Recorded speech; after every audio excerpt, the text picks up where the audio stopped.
I have a theory. I need you to help me out with this here.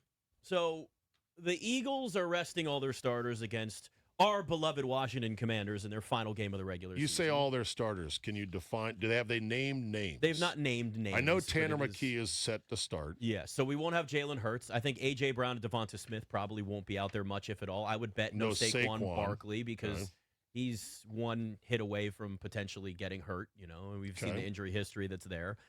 In terms of some of the offensive linemen, I don't know how far down that's the process. Their O-line is completely trashed. Yeah. And it would behoove them to sit a guy or two, but how do you have a functioning team if you're going to be playing these deep backups? Well, that's always the sort of the conundrum. You want to be able to function at least. Hey, the Commanders are doing it with everybody out for most of the season, so you can Fair find enough. a way. You can Fair find enough. a way. But if you remember a couple of weeks ago, in that game against the Eagles, when Nick Sirianni went for that 2-point conversion late, running up the score, and a fight broke out, and Dan Quinn after the game said, "We'll see him in 2 weeks." This isn't just about avoiding injury and just about, we're getting rested up and make sure we're prepared for the playoffs. The Commanders have nothing to lose. And they got a lot of guys out there that remember that 2-point conversion and that fight and running up the score a couple of weeks ago.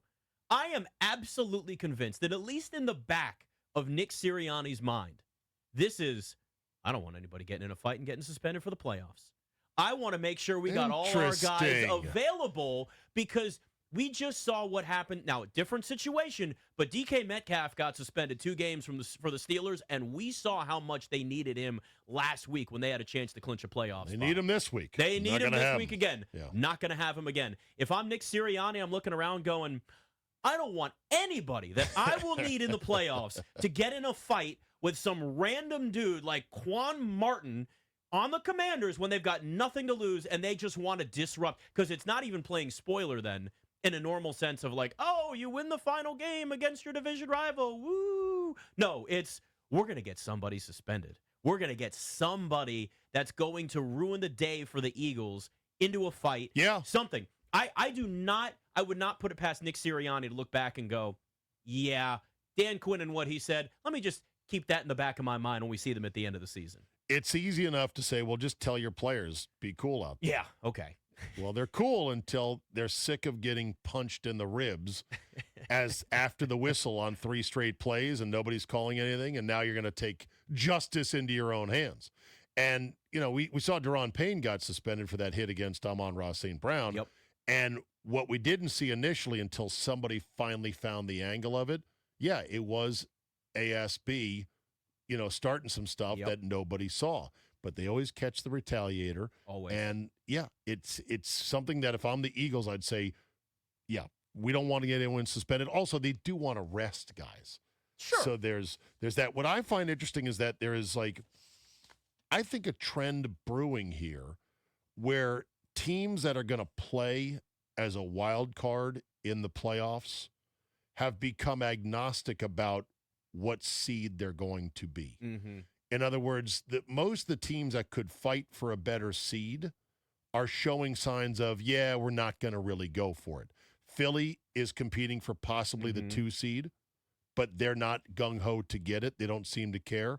The Chargers in the AFC have gone full shutdown, which is going to possibly hand the whole division to the Broncos, and not just the division, hand the number 1 seed to the Broncos, who are 12.5-point favorites in this game. So I kind of sense this trend of, you know what? If we're not a division winner with a home game, it does not matter. The bye week it felt like it mattered more when you had the 2 bye weeks. Yes. 2 teams getting the bye week, and it was a little bit more attainable.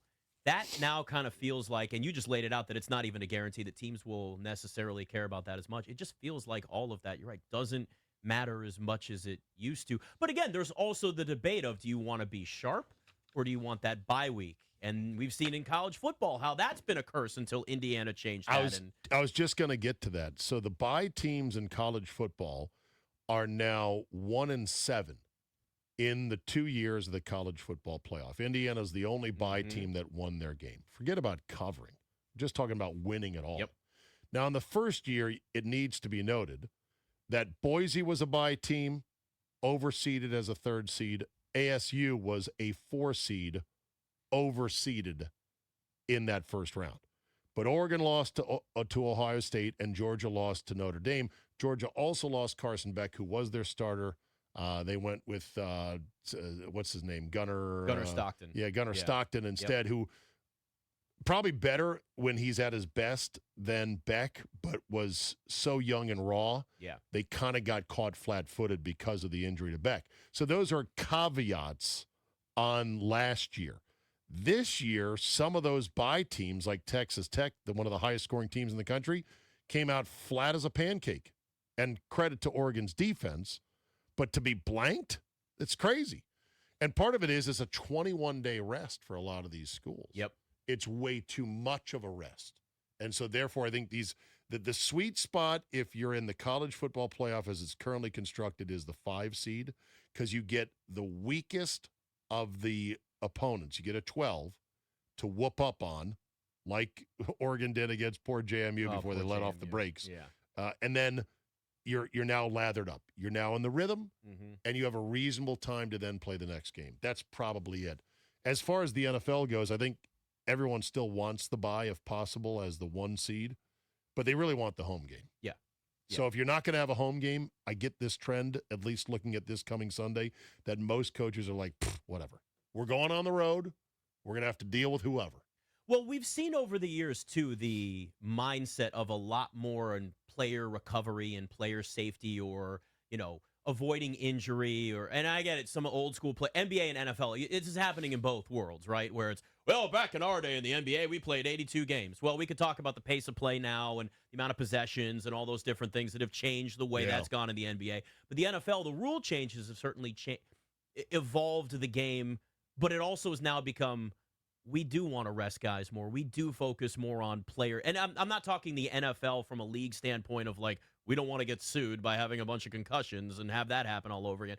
But I mean individual teams. There is a lot more of the focus on guys trying to be healthy and recovery and how much that stuff matters. That's a sports science thing. But there is something to be said for a rhythm going into the playoffs. Yeah. And I think that's the one thing you really have to weigh, that we've seen teams, you just laid it out in college football, and we've seen it in the NFL where, even if you go over the course of history of like Super Bowl winners over the last 20-something, I mean, think about the Giants. And this is the first one that just pops in my head. The Giants won both of their Eli Manning Super Bowls. As wild cards. Yeah. As 6 seeds, too, by the way. And that was when you only could go to a 6 seed. Right. So there's something to be said for being in that playoff mode. I mean, when the Nats won the World Series, 19-31 in May, playoff mode the rest of the way. It sounds like a poem. But, it's one of those things where you look and go, they had their back against the wall and had to play with that level of intensity far before some of these other teams. So, look, in the end, it's every individual team, and it depends on their health, and it depends on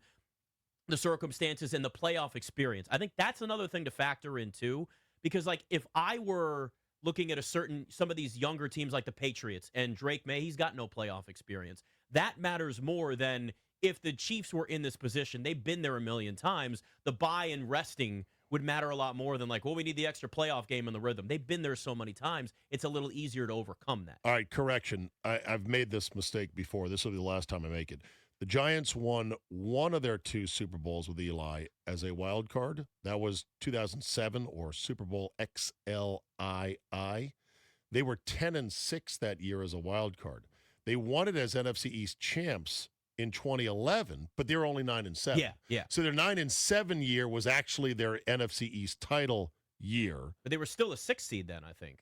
In that, if I remember correctly, no, they were the 4 seed. Or no, they wouldn't have been. That wouldn't make any sense. They were the 4 seed then. They were the 5 seed as the wild card. I know what I was thinking of for that. That was more on. They were just last week of the season. They had to clinch. Yeah, they were like, neither one of those teams looked like they had what it would need to win the whole thing.